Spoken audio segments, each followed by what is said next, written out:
Assalamualaikum warahmatullahi wabarakatuh. Berjumpa lagi di channel Bayu Design. Oke, pada video kali ini saya akan kembali membahas sebuah topik ya yang kemarin di request oleh salah satu subscriber di channel Bayu Design yang meminta saya untuk membahas seputar AI ataupun kecerdasan buatan ya.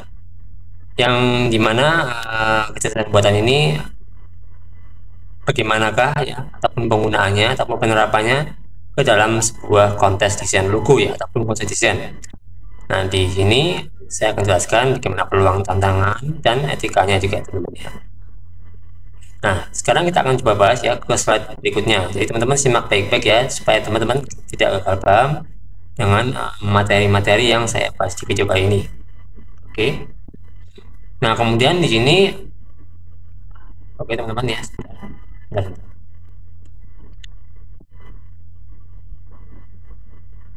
Oke teman-teman, kita lanjut ke slide berikutnya. Nah, sebelum kita membahas lebih lanjut mengenai beberapa penggunaan AI bagaimana ya, kemudian tantangannya bagaimana dan apakah diperbolehkan, kita akan lebih dahulu membahas seputar kontes desain logo. Kontes desain logo itu apa sih ya sebenarnya?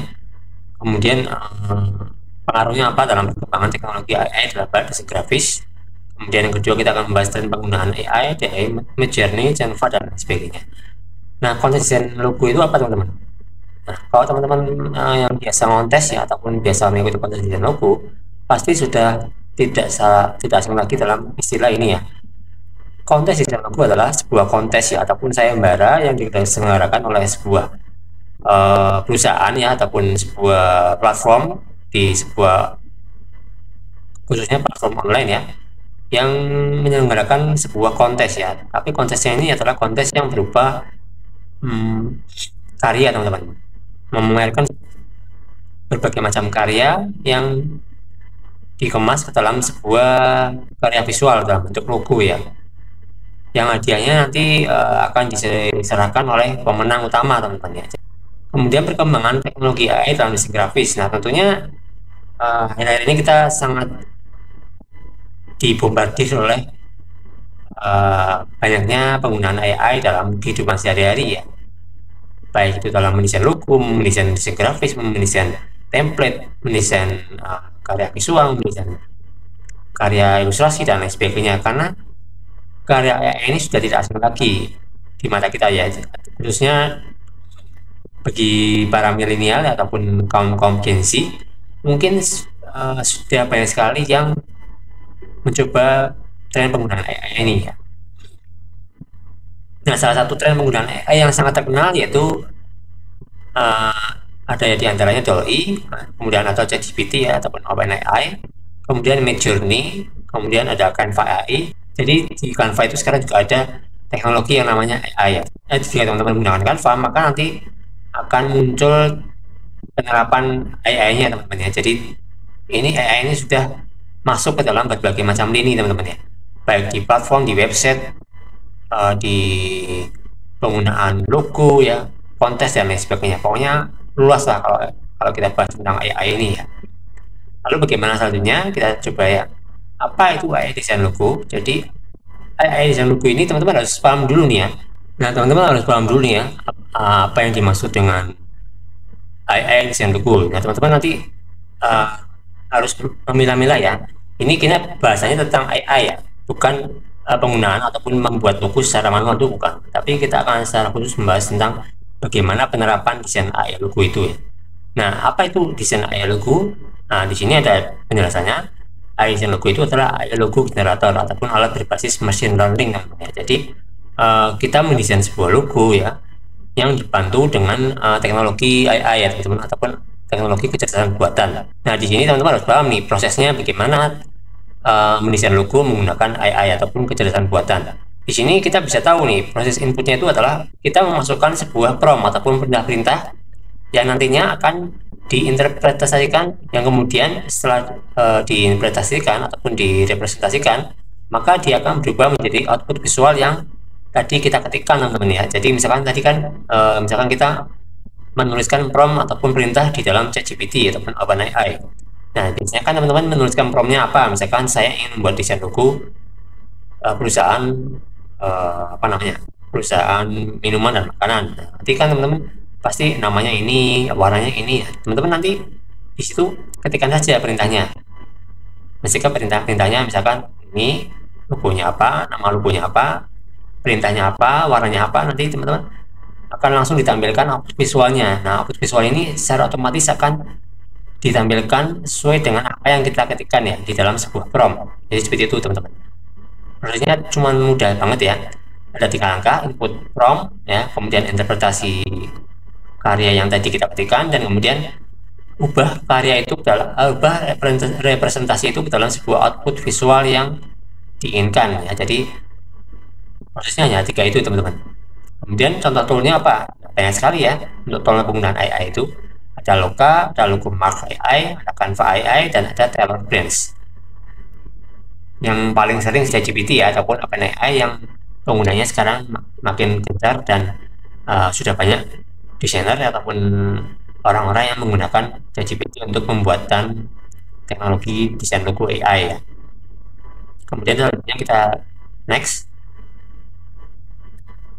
Nah, tantangan dan kekhawatiran. Nah, tentunya untuk penggunaan AI ini di sisi lain akan sangat membantu desainer ya, ataupun freelancer, bagi mereka yang kesulitan dalam membuat logo ataupun tidak jago sekali dalam membuat logo teman-teman. Jadi tantangannya apa? Kualitas desain bisa generik ya, ataupun di samping kita mendapatkan kemudahan dari penggunaan AI, kita juga akan mendapatkan kualitas desain yang sangat generik ataupun sudah terlalu umum ya. Misalkan kita bikin desain untuk perumahan. Nah, bayangkan teman-teman menggunakan AI untuk membuat desain logo kontes misalkan. Nanti logo yang teman-teman bikin menggunakan AI itu pasti kan visualnya akan sama ataupun generik ya, dari desain-desain yang sudah ada di internet ataupun di Google ya. Nah, itu kan generik sekali teman-teman ya.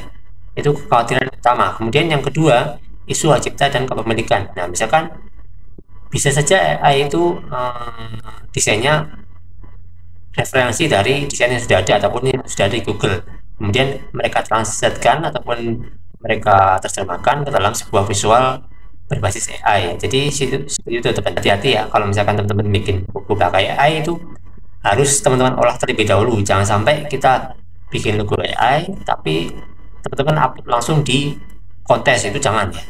Usahakan teman-teman modifikasi dulu bentuknya ataupun visualnya, baru teman-teman setelah modifikasi teman-teman bisa langsung upload ke kontes ya. Jadi jangan sampai logo yang kita bikin dari AI ya, kita mentah-mentah kita upload langsung ke platform ataupun ke website, itu jangan ya, karena itu akan sangat berbahaya. Kemudian etika dalam konten desainnya. Nah, ini pasti di konten desain kan ada aturan-aturan ataupun rules yang harus kita patuhi ya. Misalkan harus tidak boleh menggunakan AI, kemudian harus menggunakan desain yang original ya, ataupun harus desain yang kita bikin sendiri dari tangan kita ya. Nah, jadi kan seperti itu teman-teman biasanya ya. Nah, teman-teman harus memahami dan harus mengerti itu ya. Usahakan kalau misalkan teman-teman menggunakan AI, teman-teman pahami dulu platform atau website kontes yang akan teman-teman gunakan ya. Apakah di sana memperbolehkan kita untuk menggunakan AI ataupun tidak ya. Kalau platformnya ataupun websitenya itu tidak boleh, tidak mengizinkan kita untuk menggunakan AI dalam membuat desain logo, itu jangan teman-teman lakukan ya, karena akan sangat berbahaya sekali bagi teman-teman sendiri nantinya ya. Kemudian terbatas dalam menangkap emosi atau nuansa. Jadi kalau misalkan kita desain pakai AI itu kan desainnya ya kayak gitu-gitu aja teman-teman, tidak beda kalau kita bikin dari hati ataupun dari tangan kita sendiri, kan beda ya. Antara desain pakai AI dan desain menggunakan tangan itu sangat beda sekali, dari segi visual, dari segi desain, dari segi arti juga beda sekali ya. Walaupun kalau kita desain menggunakan AI itu akan lebih cepat dan lebih efisien dalam waktu ya. Kemudian kita lanjut. Kemudian selain adanya kekhawatiran ya, keuntungan penggunaan AI itu apa teman-teman? Ya, tentunya dengan menggunakan AI kita akan lebih cepat dan efisien ya dalam segi waktu. Kemudian biaya rendah ya. Jadi kita nggak perlu bayar desainer ataupun bayar freelancer untuk membuat desain logo.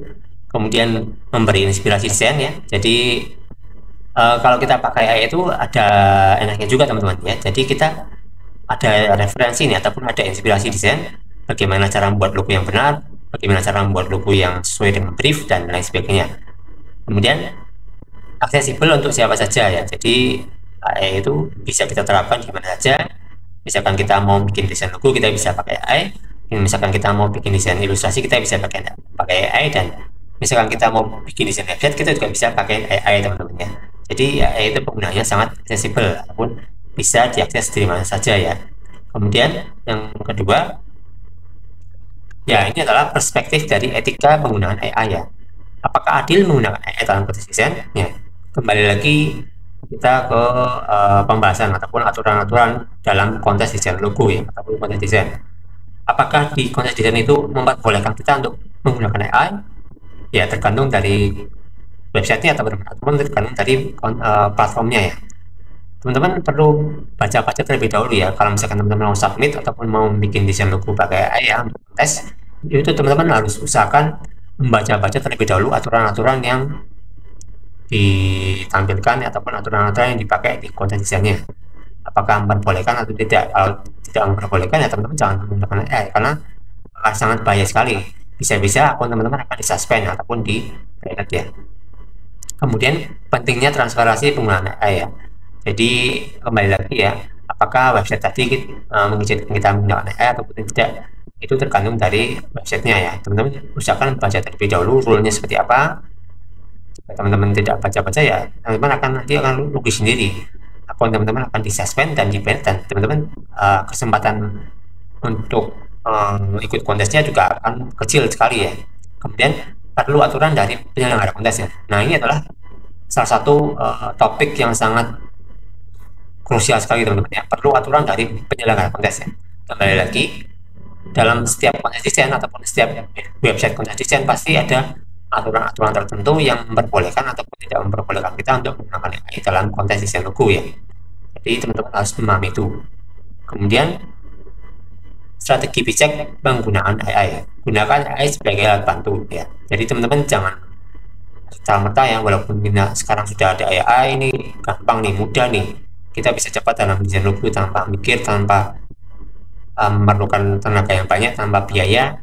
Teman-teman bisa menggunakan AI seenak hati, itu jangan ya. Jadi gunakan AI sebagai alat bantu. Jadi misalkan kita mau desain logo ini kok bingung ciri-ciri logonya harus seperti apa, warnanya seperti apa, kita bisa ini, misalkan logo seperti ini harus dibikin seperti apa sih, dan itu kita bisa gunakan itu. Jadi jangan sampai kita menggunakan AI untuk keperluan desain logo secara terang-terangan. Kemudian gabungkan hasil AI dengan kreativitas pribadi. Nah, itu yang saya bahas, yang pernah saya singgung di slide sebelumnya ya. Jadi teman-teman jangan sampai menggabungkan ataupun membuat sebuah desain logo tanpa modifikasi sama sekali ataupun tanpa adanya kreativitas sama sekali ya. Boleh menggunakan AI, boleh di konten desain logo itu boleh teman-teman, tapi usahakan jangan sampai kita langsung upload mentah-mentah ya, hasil dari ChatGPT misalkan kita upload ke website Sembilan Desain misalkan. Nah, itu jangan teman-teman, tapi usahakan teman-teman modifikasi bentuknya ataupun visualnya supaya teman-teman tidak ketahuan menjiplak ataupun langsung tidak ketahuan desainer lain ya. Kalau teman-teman itu desain menggunakan AI, itu jangan ya. Jadi usahakan teman-teman gabungkan kreativitas teman-teman dengan hasil AI yang teman-teman bikin ya. Jadi jangan sampai teman-teman menggunakan AI itu secara mentah-mentah teman-teman langsung upload ke konten itu, jangan. Kemudian edit dan review hasil AI secara manual. Jadi setelah kita mengedit dan memodifikasi bentuknya, maka kita harus mereview ini ataupun kita harus review ulang nih, apakah ada yang kurang atau ada yang masih harus dimodifikasi. Itu harus teman-teman pikirkan secara matang-matang ya. Kemudian pastikan keunikan dan keaslian desain. Jadi pastikan jika teman-teman menggunakan AI, teman-teman juga harus menggunakan keunikan ataupun keaslian desain ya. Jadi 50% itu teman-teman AI, 50%-nya lagi itu teman-teman menggunakan kreativitasnya. Jadi jangan sampai proporsinya itu paling besar sendiri. Misalkan teman-teman menggunakan AI itu sampai 70 sampai 90% itu jangan ya. Itu nanti akan resikonya akan di-banned ataupun di-report oleh sama desainer lain itu, ataupun di-report oleh penyelenggara kontes ya. Jadi jangan sampai teman-teman mengalami hal seperti itu ya. Usahakan tetap menjaga keaslian desain dan originalitas dalam membuat sebuah karya desain logo ya. Kemudian rekomendasi untuk penyelenggara. Jadi ini ya, tegas sekali, tetapkan aturan untuk penggunaan AI, kemudian sediakan kategori terpisah jika perlu, dan fokus pada originalitas dan proses kreatifnya. Jadi jangan sampai teman-teman bikin logo ya menggunakan AI ini langsung mentah-mentah teman-teman upload ke website kontes, itu jangan. Misalkan teman-teman punya kreativitas pribadi ataupun teman-teman punya modifikasi lah, teman-teman modifikasi logonya, jangan sampai logo dari AI teman-teman upload langsung ke kontes, itu jangan ya. Jadi teman-teman harus modifikasi lah logonya, jangan sampai kita upload logonya mentah-mentah. Nah, kesimpulannya AI itu adalah membawa peluang besar dalam desain grafis ya. Kemudian AI dalam desain itu membawa keseimbangan teknologi dan kreativitas sangat penting. Kemudian AI membawa kolaborasi manusia dan AI adalah masa depan. Jadi AI itu sangat membantu sekali ya dalam bidang desain grafis ya. Nah, jadi AI itu sangat membantu sekali ya dalam bidang desain logo ataupun desain grafis ya. Karena tanpa adanya AI kita mungkin akan kesulitan ya dalam mendeskripsikan ataupun memvisualkan brief itu ke dalam visual. Jadi jangan sampai teman-teman salah kaprah ya. AI itu untuk membuat desain logo secara otomatis dan secara cepat, itu jangan. Misalkan teman-teman bikin logo dengan AI itu menggunakan uh, modifikasi lah ataupun kreativitas teman-teman sendiri ya. Jangan sampai logo dari AI kita mentah-mentah kita upload langsung ke website, itu jangan. Itu akan sangat berbahaya teman. Jadi AI bukan untuk menggantikan desainer ya, tetapi untuk memperluas kemungkinan desain ya. Jadi pembahasan yang bisa kita simpulkan dari ini yaitu AI sangat membantu sekali desainer ataupun freelancer yang sedang kesulitan mendesain ya. Jadi jangan sampai kita salah mengartikan AI itu untuk membuat ataupun menggantikan kita sebagai desainer, itu jangan. Karena fungsi dari AI sebenarnya yaitu untuk lebih membantu kita dalam proses mendesain ya, ataupun proses kreatifnya. Oke teman-teman, mungkin cukup sekian ya untuk pembahasan kali ini, semoga bisa dipahami dan bermanfaat. Apabila ada pertanyaan ataupun saran, silakan sampaikan di kolom komentar, nanti saya akan coba menjawab. Oke teman-teman, mungkin cukup sekian pembahasan kali ini, semoga bisa bermanfaat. Kita jumpa lagi di next video. Terima kasih. Wassalamualaikum warahmatullahi wabarakatuh guys.